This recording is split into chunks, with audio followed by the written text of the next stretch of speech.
You are standing in a back room of a Hester Street kosher butcher's office on the third day of the Hebrew month of Cheshvan in the autumn of 1903.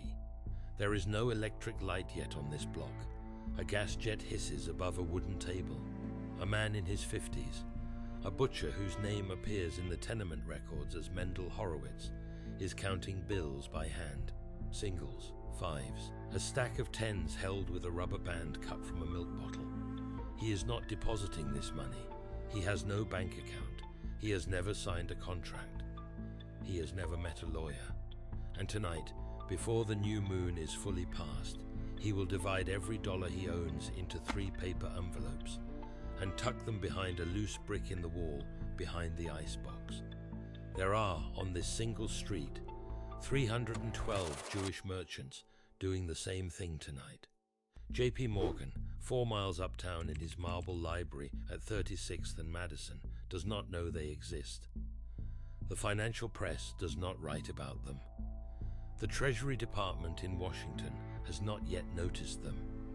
The Treasury Department will not notice them until 1971, and by then it will be too late to stop what these men have been doing.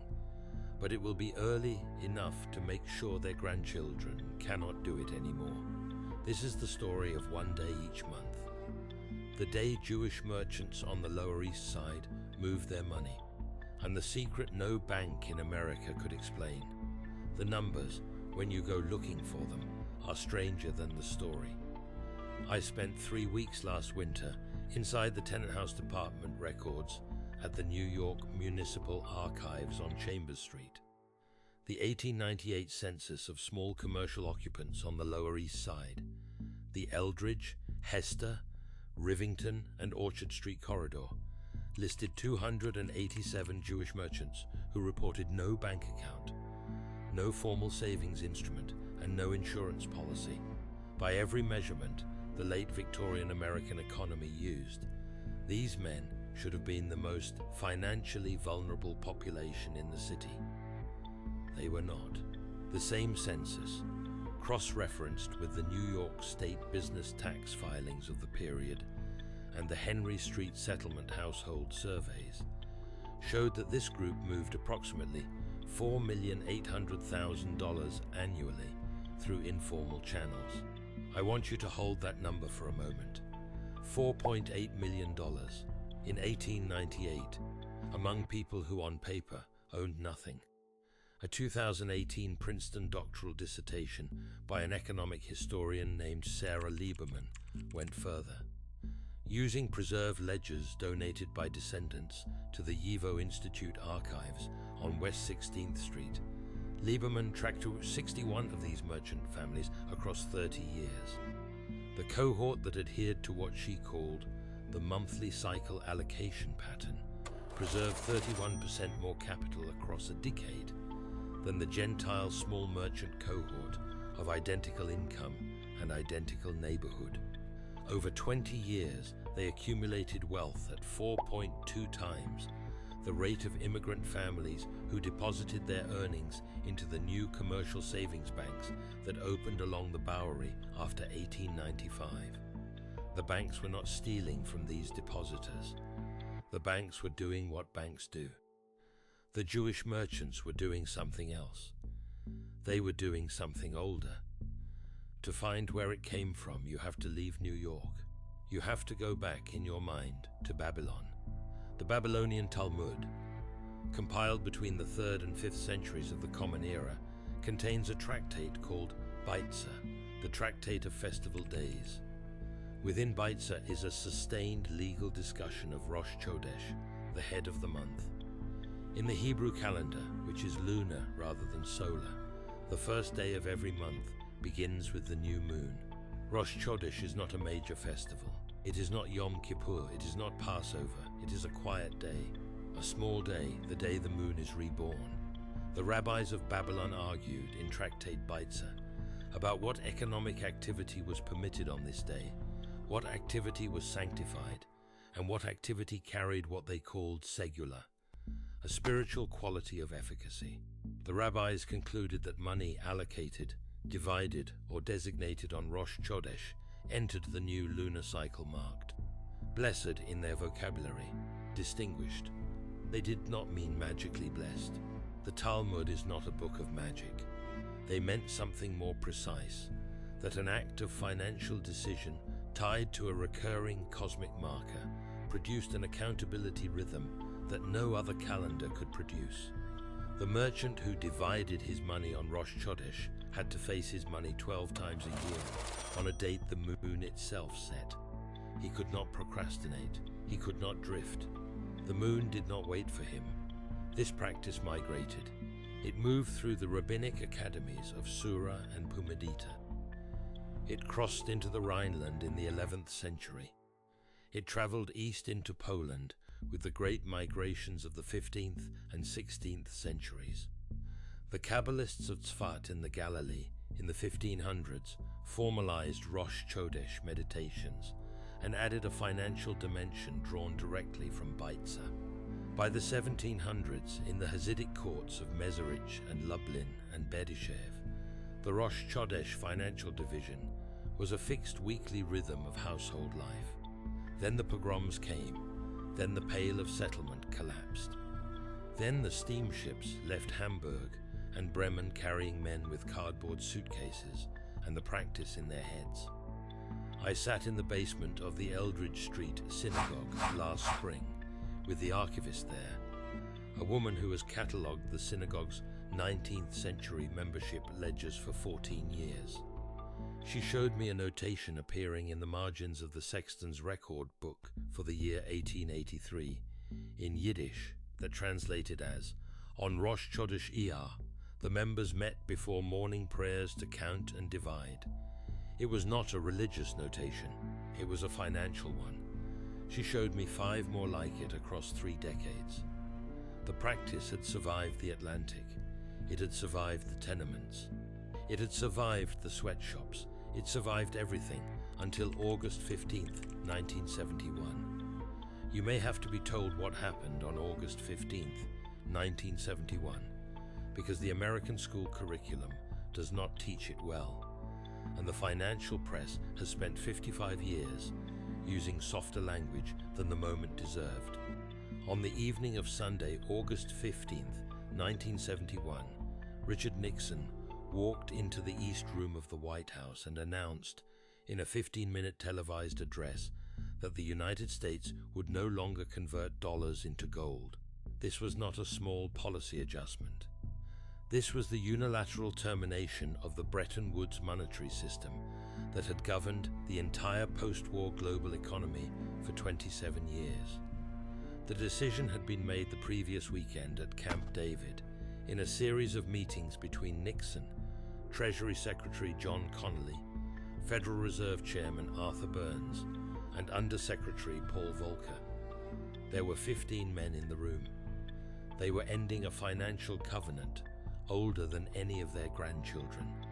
I have read the September 1971 Internal Treasury Department memo with my own eyes. It is held at the Nixon Presidential Library Archives in Yorba Linda, California, in folder 7 of the Connally Working Papers.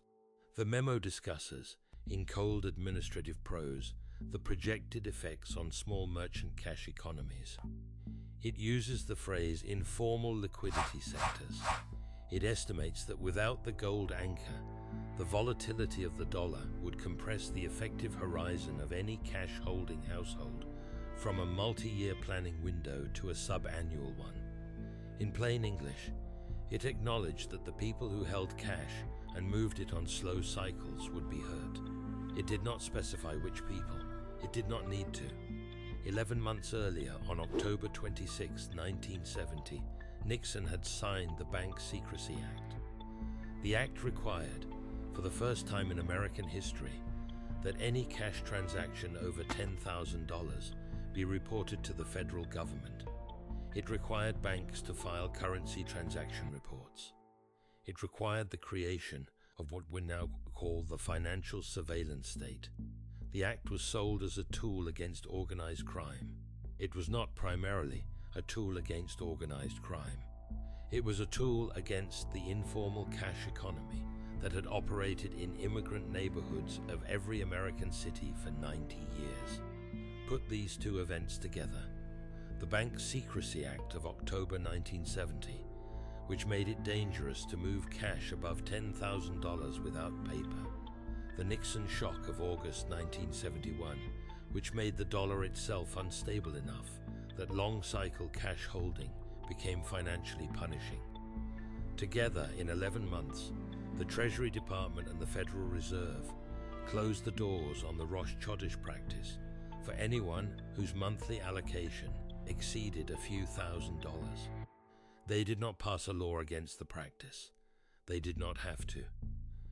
They changed the architecture of the air around it. Sarah Lieberman's Princeton dissertation tracks the collapse.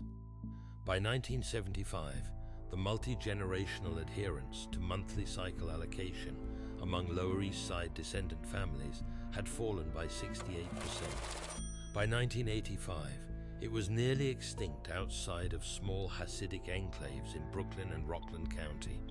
The practice did not die because the rabbis forgot it. It died because the financial architecture stopped rewarding it and started taxing it.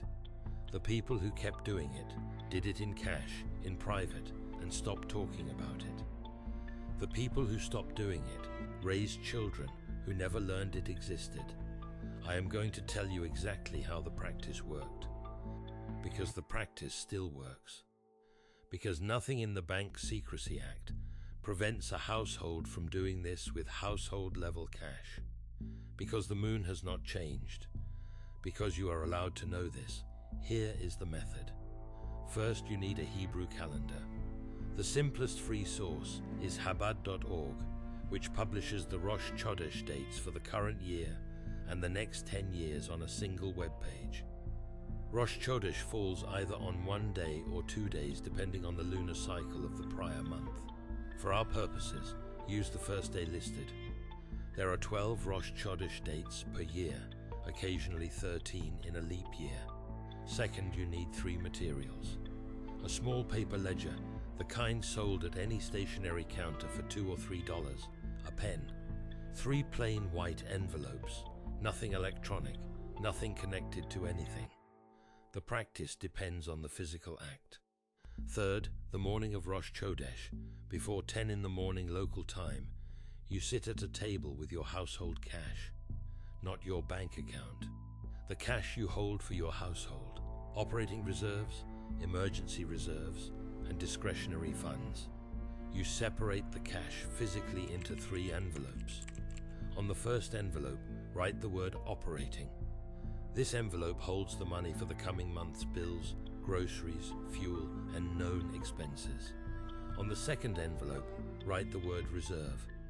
This is the money you do not touch, held against the unexpected. On the third envelope, write the word tzedakah. This is the charitable portion. The Talmud specifies a tenth, the Misa. Many practitioners use a smaller percentage when starting. The percentage is yours. The act is non-negotiable. You write in the ledger the date in both the Gregorian and the Hebrew calendars. You write the 3 amounts. You sign your own name. You speak aloud a single sentence. The traditional phrasing is, "On this Rosh Chodesh I divide and I am accountable." You may use any wording. The sentence is for the part of your mind that needs to hear you commit. You then place the operating envelope where the household will use it. You place the reserve envelope in a secured location you do not visit casually. You place the tzedakah envelope where it will leave your home within 30 days, to a cause you have chosen. That is the method. It is 22 minutes of work. It is the same method that built the Lower East Side merchant class. There was a man named Reuven Pomerantz who arrived at Ellis Island on the 3rd of April, 1906, from a town near Vilna. He was 22 years old. He had in his pocket $4 American. He had been taught the Rosh Chodesh practice by his father in the back of a Vilna leather shop when he was 11.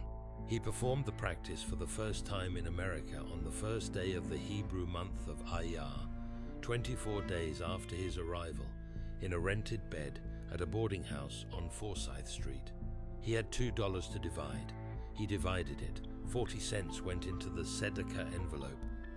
The boarding house keeper later said he had never seen a man so poor give away so much.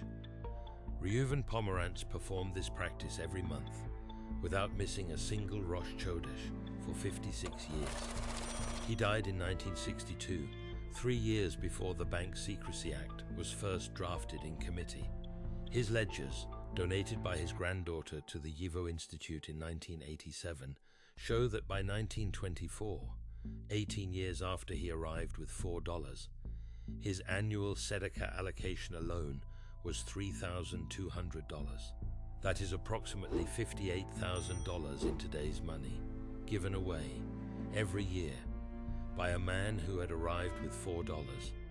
His business was a small notions wholesaler on Allen Street. He never employed more than 6 people. He never opened a second location. He never borrowed money. He never carried debt. The compound effect of 56 years of monthly accountability built a household that put 3 grandchildren through medical school in the 1950s without a single loan. That is what this practice does, not what it promises, what it does. If what you have heard tonight is the first piece you have ever been given of this tradition, there is more. The Eliezer Wealth Archive is the working name of the document collection I have been organizing for the past 4 years from the YIVO Holdings, the Eldridge Street Records, the Lieberman Cohort Data, and 17 other source archives. The first volume covers the 7 core monthly practices. Rosh Chodesh allocation is the first.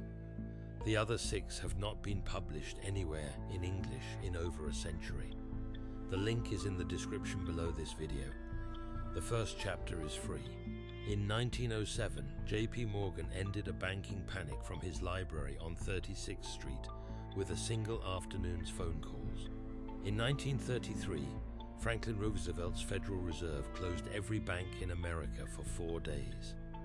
In 1971, the Treasury Department of Richard Nixon ended the gold-backed dollar in a 15-minute Sunday night address. Each of these moments rewrote the rules of money in America. Each of them was an act of central power overwriting an older order. But the older order existed before them. It existed in Babylon when the Talmud was written. It existed in Tzfat when the Kabbalists wrote their meditations in the 1500s. It existed in the Hasidic courts of Poland in the 1700s. It existed on Hester Street in the 1890s in a back room behind an icebox on the 3rd day of the Hebrew month of Cheshvan in the autumn of 1903. The rabbis did not lose this. The grandfathers did not lose this. The Treasury Department took it from us, quietly, in 11 months between 1970 and 1971, without ever passing a law against it. You were just never given it back. Now you have it. Tell me, in the comments below, the date of the next Rosh Chodesh. Tell me whether your grandfather or your great-grandmother ever did anything like this on the first of any month. Subscribe to this channel because the next file I am opening covers the second of the 7 practices. The one the Vilna merchants used to decide which debts to forgive and which to collect, and which I believe is the most powerful of the 7 for anyone living in an economy of compounding interest. That file is next. The moon is the same moon. The practice is the same practice. The only thing that changed is that someone, somewhere, decided you should not know.